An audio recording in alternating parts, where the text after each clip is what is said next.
Hallmark card will best express your perfect taste, your thoughtfulness.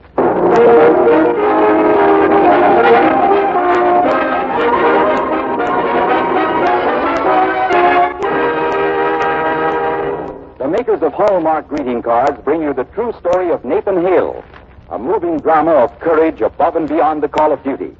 Our star this evening is that popular actor of stage and screen, Richard Ney.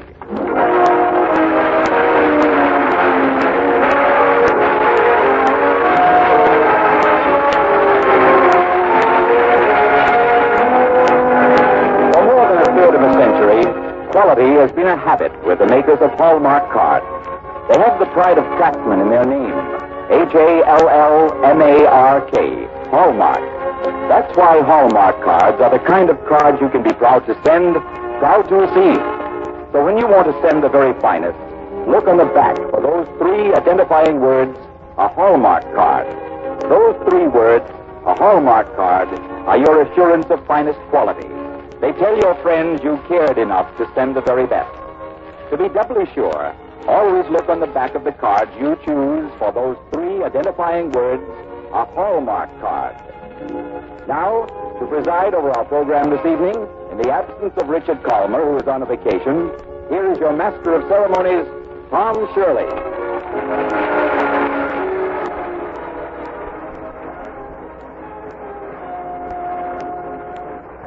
Thank you, Harry Marble, and good evening, ladies and gentlemen. Tonight we bring you a story of youth. You might call it a drama of high courage. Actually, it's the story of a young Connecticut boy who, like thousands of others, quietly did the job he had to do. His name, Nathan Hale. And to play his part tonight, the makers of Hallmark greeting cards bring you another son of Connecticut who saw active service in this war and now has returned to a growing career in Hollywood. You have seen him in Mrs. Miniver, and currently he is in the late George Apley. Welcome, Richard Ney. Thank you, Tom. It's like a Hallmark greeting card from an old friend of the East again. You're really a Connecticut Yankee, aren't you? One of the most loyal. That's why I'm so pleased to be playing the role of Nathan Hale tonight. He was one of my boyhood heroes. Well, he was pretty young to be a hero, Dick, but he was one of America's greatest. Ladies and gentlemen, the makers of Hallmark greeting cards take pleasure in presenting on the Reader's Digest radio edition Richard Ney in Portrait of an American.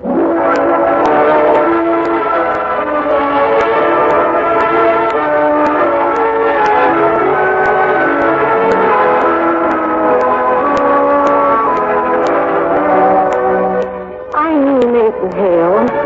When he was 19 years old, he got his degree at Yale and came down to New London to teach. That's where I met him. In the spring nights, we walked together slowly up and down the main street. Often we picnicked on the beach in summer, we sleighed in winter, we read together and laughed together. He won me earlier than he knew, and I lost him on the happiest and saddest night of my life. The happiest and saddest night of his life, too, I like to think. It was spring, and he'd taken me riding in a horse and buggy. Alicia? Yes, Nathan? You happy? Oh, yes, Nathan. Did you ever see such a night? Oh, it's beautiful. Look, the whole sky is pale blue. Uh-huh, with the fleecy clouds. Alicia? Yes, Nathan? Nothing? Just Alicia? I'd love to say your name, I love to have you say it. Oh, I wish the world were different. Different? Oh, I love it as it is. You love it as it is tonight. So do I. Anyone would. Oh, but this is a bad era, Alicia. This is a bad year. Maybe this beautiful April is a bad month. I can't believe that. It's true. Everything in nature is wonderful, but everything in politics is rotten. They give ground an inch. They increase the taxes, and they tell the men of these colonies that they have nothing to say about it. But it won't work. Men like Hancock and Adams just won't be quiet. You mean there might be a war? I mean, there's bound to be a war. I hope not. I hope not. I think I'm afraid of war. Maybe it won't touch you. What can happen? What if it does happen? It will touch you. Yes. And you're afraid. Well, I think so. I couldn't know until I was in it. You're not afraid. Maybe not. I'd have to find out, though, wouldn't I? Perhaps. Oh, Alicia, does every young man at every age feel this way when they believe me? There's no certainty, no security, and his plans will come to nothing. We may as well abandon him before he even expresses them. What plans, Nathan? Oh, plans for you and me, Alicia. Oh? What plans for you and me? You know. Perhaps. Oh, I love you, Alicia. Yes? What about you? What plans, Nathan? Well, marriage, children, a home for us. Some daily work for me to come home from. Peace and a long, happy life together for both of us. Nathan. Oh, you want these things too? Don't you, Alicia? Oh, Nathan. Oh, Nathan, the horse. Whoa, whoa!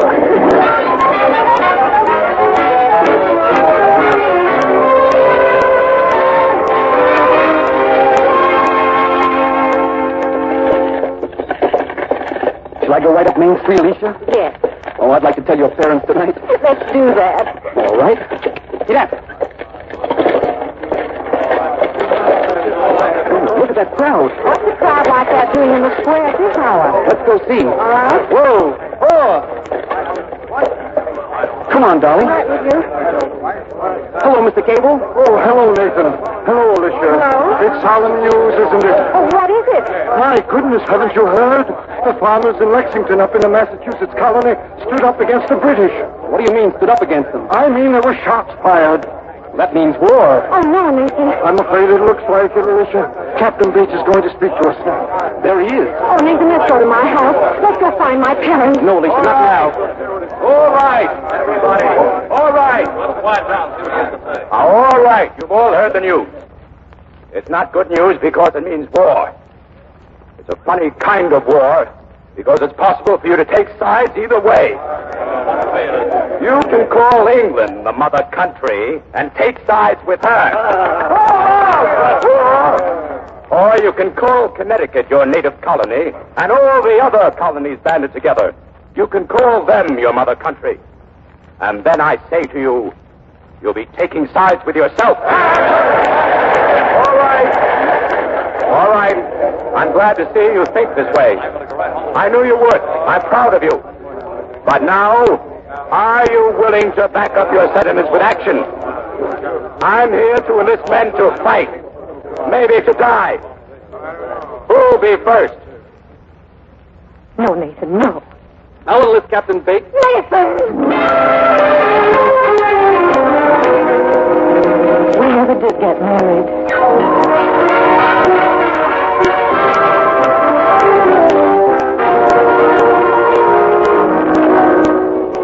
I knew Nathan Hale. He was just a boy, but he had an education and he had something else too that won him a commission. He was captain of my company in Webb's 7th Connecticut. We were sent up to Boston to lay siege to the city. Maybe you've forgotten what Nathan Hale did up there. Maybe the only thing you know about Nathan Hale is what he did later on. But what he did up in Boston in December was done by the same man. And it could have been done only by the same kind of man. I'm ashamed of this because I'm one of the soldiers who forced him into it. I remember the day a lot of us were sitting around the bunkhouse talking, complaining. I'm sick of it. You're sick of it. How long have you been here? 5 months. I've been here 7. The English are going to keep Boston if we stay here 17 months. We don't have to stay. That's right, we don't have to stay. My term of enlistment's up at the end of this month. That's the same with practically all of us. Well, then let's clear out. We're crazy to think we could win this war anyway. I've got a girl back home. I got a farm and I got a girl. And I don't care who runs this country if I can have them both. You're with me then? You bet I'm with you. So am I. Me too. You'll have to stand up against Captain Hale. Well, I don't like to turn Captain Hale down, but I want to go home and I'm going home. Now, this isn't just talk, is it? Talk. What do you mean, talk? It's not just talk with me. I've got a good business. I'm losing money every day of this war. Well, if it's not just talk, you have your chance to prove it right now. What do you mean? I have an appointment to see Captain Hale. He's asked me to re-enlist, and I'm going to refuse. You want to come with me? Let's go. Oh.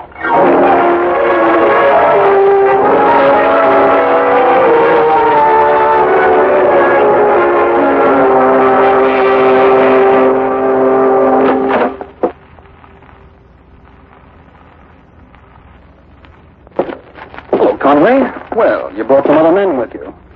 Yes, Captain Hale. Well, sit down, then. Yes, sir. I expected only Conway, but the rest of you are welcome. We're all here to say the same thing Conway's going to say. And what's that? Well, Captain Hale, we've been talking everything over. All about this siege, and, well, frankly, we don't think we'll ever make the British evacuate Boston. That's funny. Colonel Webb asked me yesterday whether I thought we could get the British to evacuate. And what did you tell him? I told him I wasn't enough of a military expert to have an opinion. Well, I don't know about the others, Captain, but I don't think I'm a military expert either. I don't know whether the British will evacuate. All I know is I want to go home to my farm and my girl. You have a girl? Yeah. Well, I can understand your wanting to get back to her. Oh, you couldn't understand, sir. Oh. Well, did I say something funny? No, pardon me. I was just thinking that my girl would be pretty mad if she thought that of me. Captain Hale, maybe we put it the wrong way. Mills has his farm. I've got my business.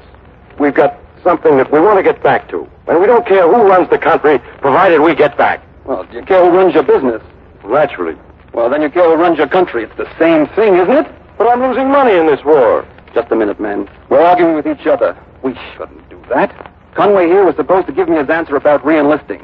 Suppose we stick to that. The answer is no. And that goes for all of us, sir. I see. Well, I expected that. But before we make it final, I want to offer you an inducement to stay. To stay at these wages? That's what I have in mind. You're paid very poor wages. That's right. We're not officers. That's the remark of a man who hasn't learned discipline. But it's true enough. I want to offer you more money. How can you do that? Yeah. Now, by giving you men my next month's pay. Now, how about it?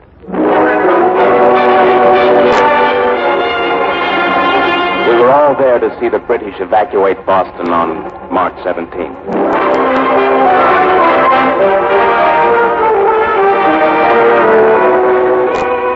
I knew Nathan Hale. I met him when he came down from Boston and joined us in the Long Island campaign. I stood beside him the day that Colonel Norton lined us up on the parade ground and told us what General Washington had told him to tell us. Well, men, General Washington is concerned over the threatening movements that we can observe the British making. One of our troubles is that we can't observe enough. Well, that's certainly true, Nathan. It's worried me, too. Now, men, I know what the word spy means to you. It means a sneak, a dishonest man, a mercenary, a person who doesn't play fair.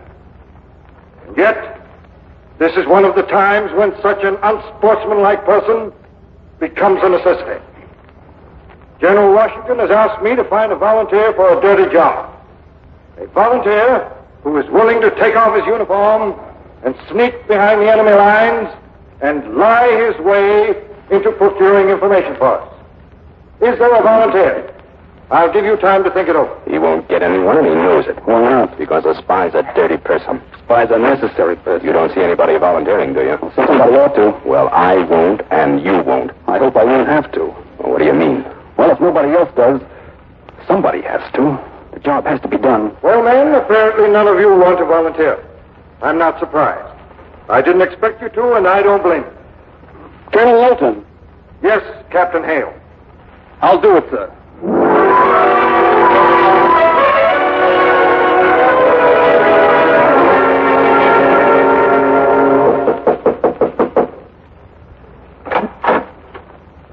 Well? Excuse me, I've lost my way. Who are you? Well, I'm just a schoolmaster, but I'm anxious to know, is this British-held territory or rebel territory? This is British territory. Good. Yep, this is British territory. You're safe here.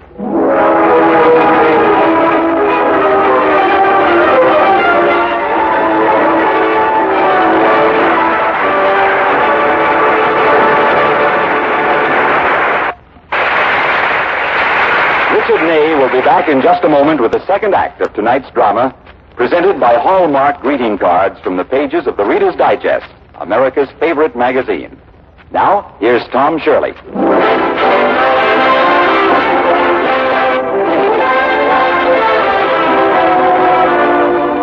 Miss Mr. Bluebird, that lovable little fellow from Walt Disney's movie Song of the South, is now on the new Hallmark Mr. Bluebird cards. Folks just naturally think of happiness when they see a bluebird. That's why Hallmark Mr. Bluebird cards will bring an extra bit of happiness to your friends and loved ones. You see, when you take the traditional happiness appeal of bluebirds, add the magic of Walt Disney's artistry, and then top it off with a Hallmark sentiment that says just what you want to say, the way you want to say it, you have the happiest kind of greetings. Is there someone you should remember today? Whoever it is, wherever they are, send Hallmark Mr. Bluebird cards. The happiest kind of greetings for every occasion. You'll find Hallmark Mr. Bluebird cards in America's finest shops and stores. And remember, when you send Hallmark cards, you send the finest, because for more than a third of a century, quality has been a habit with the makers of Hallmark cards. That's why discriminating folks look on the back of the cards they send and receive for the three identifying words, a Hallmark card. Those three words, a Hallmark card, are your assurance of finest quality. They tell your friends you cared enough to send the very best.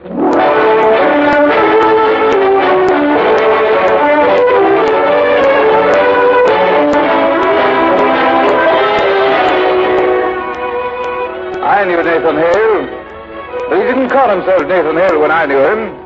He pretended to be Nathan Westervelt, a Dutch schoolmaster, disgusted with the rebel cause and a friend to us British. He was a gay fellow, engaging with a good sense of humor, and we British officers brought him all over Long Island with us, even inside our fortifications. I suppose that's when he made all those drawings, because we didn't know about those at that time. In fact, sometimes I wondered at how little we did know about this man. I said as much to him one day. I beg your pardon, Trent. But didn't you hear me, Nathan? No. But I said I didn't know anything about your personal history, where you came from, and that sort of thing. Oh, I see. And I've noticed you never do hear anyone who asks that sort of question. Oh, well, I haven't had a happy life. Oh, does it pain you even to tell where you came from? Oh, no. I came from New York. You're a positive fountain of information. Well, I wasn't happy in New York. People didn't like me because I was pro-British. Oh, yes, of course I see. No, you don't see. You can't know what it's like to be with people you don't agree with all the time. To have to laugh with them and pretend to agree with them. To have to answer searching questions. To be afraid always that they'll lay their hands on you, hurt you. I say, it must be awful. It is, believe me. Never thought of it before. I don't suppose you did. But you yourself are probably causing some poor devil to feel that way. Well, what do you mean? Well, I mean, there must be somebody on this side of the battle lines who's sympathetic with the rebels. Oh, yes, there are altogether too many who are that way.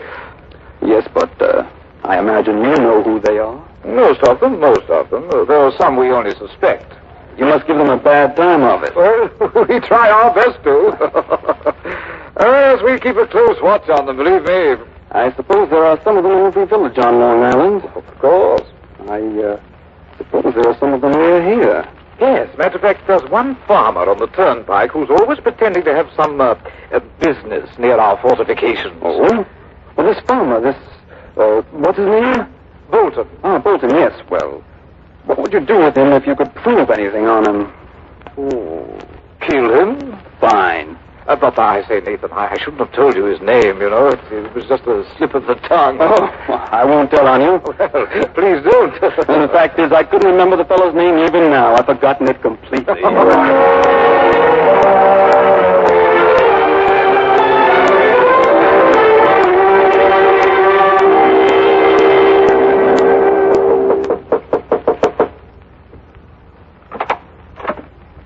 Yes? You're Bolton? Yes? Could I come in? I'm Nathan Westervelt. Come in. Thanks. Here, sit down. Thank you. I've seen you in town, Mr. Bolton. I've seen you, too, with the British officers. Yes, I've heard the British officers discussing you, Mr. Bolton. Have you? Yes. They suspect you of disloyalty to England. Do they? That's too bad. I wonder where they got such an idea. No. Must have been from something you said or did. Oh, it couldn't have been. Then you're not disloyal to England? Why should I be? I've prospered under England, haven't I? Pardon me, but your farm doesn't look very prosperous. Oh.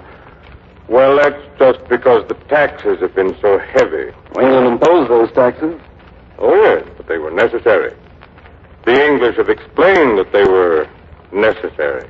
Still, some people resent them. Look here, I've heard enough. You've come in here to try to get me to say something disloyal. Why? How much do your British officer friends pay you per head for the colonists you deliver to them? I don't deliver colonists to the British. You won't deliver this colonist anyway. You have any business with me, state it. If you haven't, get out. I have business with you, Mr. Bolton. My name is Nathan Hale. You said Westervelt before. Behind the British lines, I'm known as Westervelt. In the rebel army, I'm Captain Hale. Mm-hmm. And behind the British lines, I'm Bolton, but in the rebel army, I'm General Washington. You're a hard man to convince. I guess I'll have to take off my shoes. I think that's imposing on my hospitality a bit too much. Well, I'm going to do it anyway. Here. Look in that shoe. Go ahead. You'll find the inside of the sole comes right out. That's it. Underneath. That's right. Look at those papers. These are drawings of the British fortifications. Exactly. There are some figures there, too. Number of British troops, number of small cannon, number of tons of ammunition. Now, do you still think I'm trying to turn you over to the British? Doesn't look like it. No. What do you want of me? I want a boat. Got to get across Long Island Sound to the rebel line. To deliver this information? To deliver that information. I'll get a boat for you. When? Come to the Widow Chester's Tavern tomorrow night, 8 o'clock. I'll be drinking ale at the bar. You stand next to me. Pretend you don't know me. I'll tell you where and when then. All right. Now get out. We can't afford to be connected. I'll get out. But first, give me back my shoes. I always walk with my shoes on lately.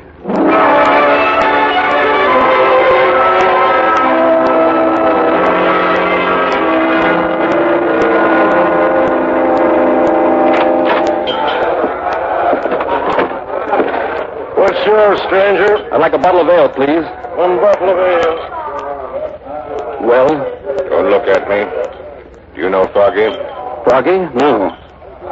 When you came in, he took one look at you and left the tavern. I don't know him. Have they got the boat? Bartender. Here's your ale, stranger. Thank you. Oh, thank you, stranger. Well? Tonight, 11:30.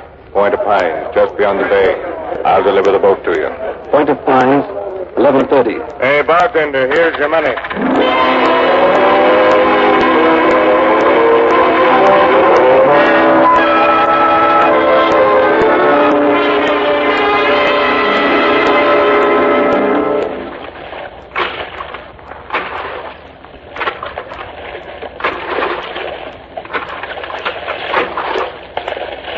Bolton, is that...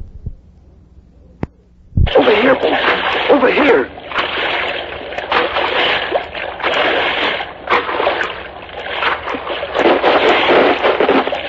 Put up your hands, Nathan. Trent. Yes, Trent, not Bolton. We took the boat over from Bolton. Froggy. Yes, sir. Is this the man? Aye, that's him. That's Nathan Hale. I used to see him in New London when I was a peddler. Aye, that's Nathan Hale. I'd know him anywhere. Trent, this man is lying. I don't think so, Nathan. Come along. You're under military arrest.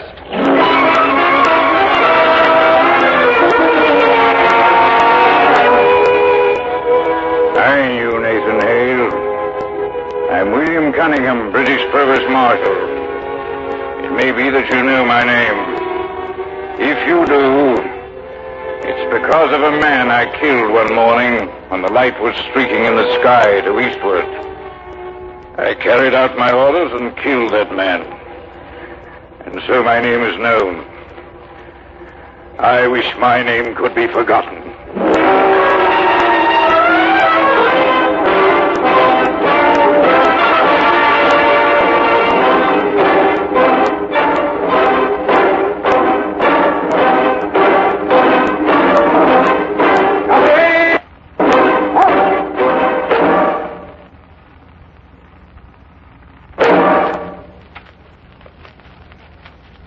Hale.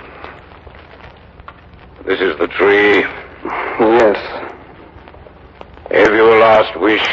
Well, I asked for a Bible. And I denied the request. I cannot scamper all over Long Island for a Bible for a filthy rebel spy. Then I have no other last wish. Then get up on this barrel. Walk up the plank. Yes.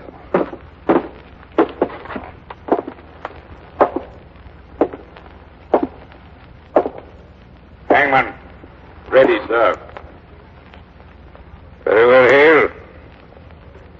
Have you any last word to say before we perform this execution? I only regret that I have but one life to lose for my country.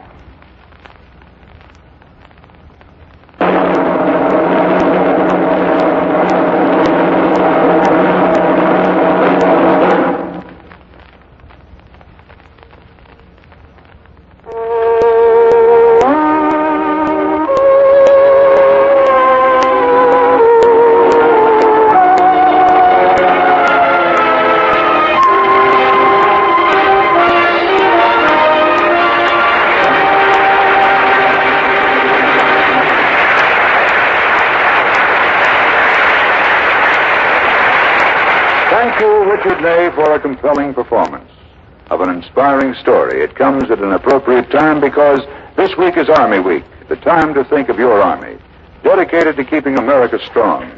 Fine opportunities in aviation, rocket propulsion, and other scientific specialties are attracting intelligent young men to the regular Army. They know that a strong America is a peaceful America. Mr. Bluebird, that lovable little fellow from the latest Walt Disney movie, Song of the South, is now on the new Hallmark Mr. Bluebird cards. Yes, Mr. Bluebird is the talk of the town, and he's flying into the hearts of everyone on the wings of that gay new hit tune, Zippity-Doo-Dah. So if you want to send an extra bit of happiness, send the new Hallmark Mr. Bluebird cards. Send them for birthdays, anniversaries, to cheer a sick friend, or just to say hello. Be sure to ask your Hallmark dealer for Mr. Bluebird cards, and you can be doubly sure of sending the happiest kind of greetings. You are cordially invited to be with us again next week at this time for another fine dramatic program brought to you by the makers of Hallmark greeting cards.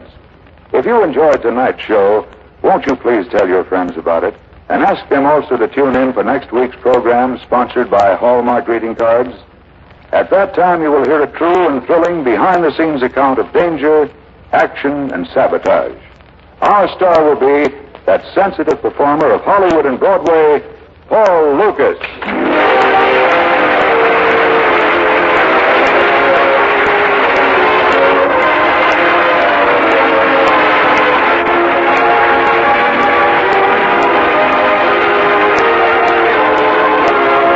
Richard Ney will next be seen starring in the Universal International picture Ivy. Mr. Ney was supported by Vicky Vola in the role of Alicia. Portrait of an American was dramatized by Robert Senadella from Nancy Hale's story of that title, appearing in the Reader's Digest, America's favorite magazine. The Hallmark program was directed by Mark Sloan, with music especially composed by Jack Miller. To be doubly sure of the finest quality, always look on the back of your cards for those three identifying words, a Hallmark card. This is Harry Marble, speaking for the makers of Hallmark greeting cards and for your friendly Hallmark dealer. You'll find a wide selection of Hallmark cards at America's finest shops and stores. Remember, a Hallmark card will best express your perfect taste, your thoughtfulness.